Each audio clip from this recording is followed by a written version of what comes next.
the Philips N1500 VCR format machine.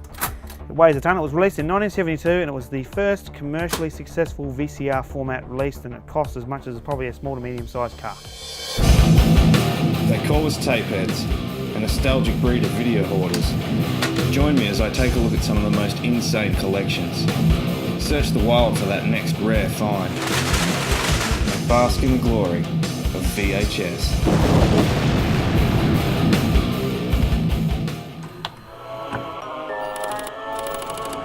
Matt, welcome to Video Hoarders. Thank you. So tell us, how long have you been collecting for? I've been collecting since 1980.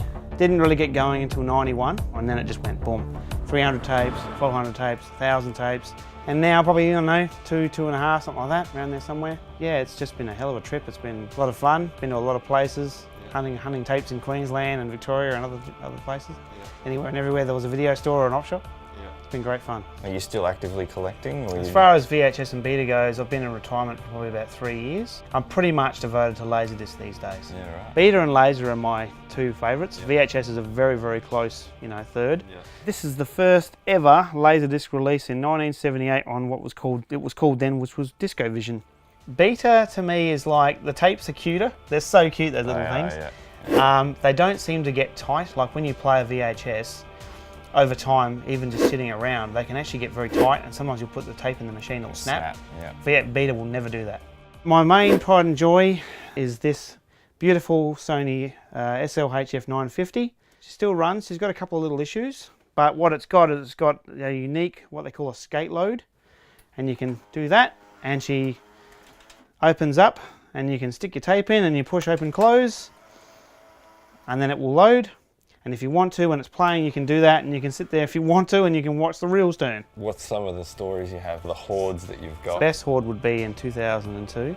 Found a store called Movies For You, and this guy rocks up. He said to me, there's this guy up in Robina. His father's just passed away. He had a massive collection. Why don't you give this guy a ring? So I went down there, and literally there was like 7 aisles, like a supermarket, full of tapes. Everything you can imagine. Warners, road shows, Thorny MIs, the whole lot. And I'll tell you, it was like one of those like modern day 7-Elevens, way bigger, like a small supermarket, like an IGA or something. An IGA. Yeah. And there's aisle after aisle in this guy's basement. Wow. And I bought like $700 worth of tapes, which was probably like $5 each. And I've come back with like suitcase after suitcase of like 65 kilo weight, like on the plane, back to here with all these tapes. Wow. And that was probably the thrill of my lifetime.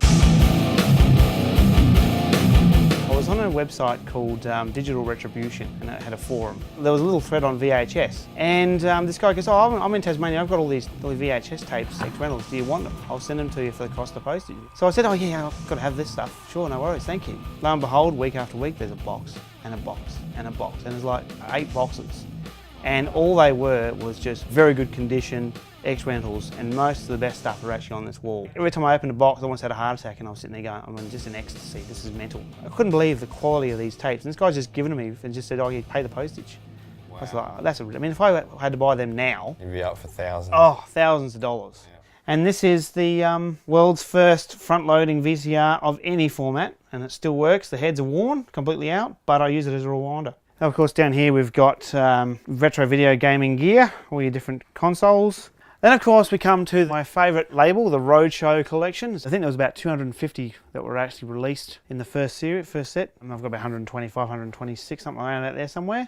This is what I call the Series 2s, which was the later 80s ones. And a CBS Fox collection, which I really like those, and the intros, they're really nice. This is a really good TV series. This was the pilot for it. Stereo Golds, I love the Stereo Golds. Christine, Blue Thunder, Terror in the Isles, and the RCA Opal series. And then we've got the beautiful Warner collection. And this is double stacked, and behind there we've got a few different goodies. We've got some 7 keys, Once Bitten, that's quite a good one. The KNC video are quite popular with certain people.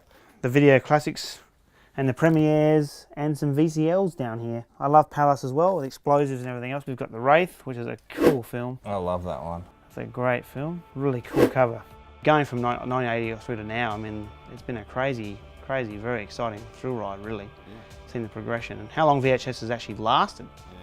Yeah. And people still want to collect it now and want to have it now. It was an amazing era. Whether we'll ever see it again, I'm not sure. I really hope we do. I love technology, I love change if it's good, but physical media for me is the thing, and I'm going to hang on to this. And I worked too damn hard to get all these to let them go. G'day, I'm Simon from ExplosiveAction.com and I collect videos. The bulk of my collection lies within the cupboard of doom. Triple stacked shelves of VHS goodness in all genres and from all labels.